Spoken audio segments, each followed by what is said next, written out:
As an eTMF manager, upon logging into the system, I would land on this homepage. Across the top, I have my navigation bar where I can quickly access various parts of the system.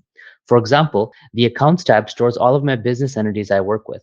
Here are my contacts across my accounts. The Clinical Studies tab stores all of my studies that I have oversight on.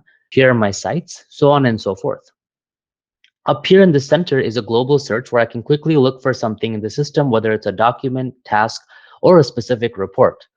In the middle of my screen, as a manager, I have the ability to view eTMF metrics for my studies. To view the eTMF, I simply click on the eTMF tab. When I arrive at my eTMF, on the left, I see my various binders. I'm able to create these folders from here, and within those folders, create the DIA structure with a single click of a button, or I may choose to use a custom folder structure as well. I can create and modify folder names all in this screen. If I'm an administrator, I can have further permissions such as deleting or restoring deleted folders and files. If I expand on one of my study binders, I can see all of my subfolders. I can expose just the holding area to my sites to the investigator portal where my sites can drop documents and my QC team can review those documents before moving it to the appropriate TMF folder. As you can see, when I drill into any level folder, I get to see the health of that folder through this visual dashboard in the center of my screen.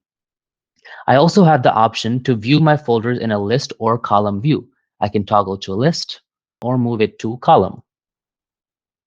To open a document, I simply click on it and the document page with the metadata opens up.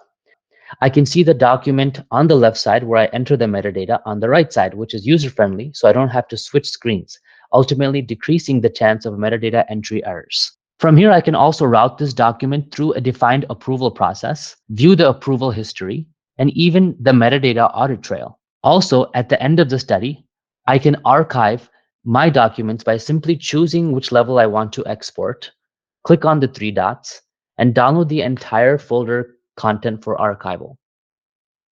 Now, moving over to metrics.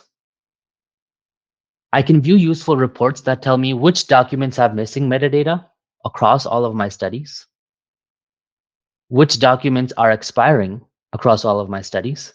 I can even set a report subscription where I get this report delivered to me based on a set condition. For example, I can have the system send me this report once a week before a specific document expires.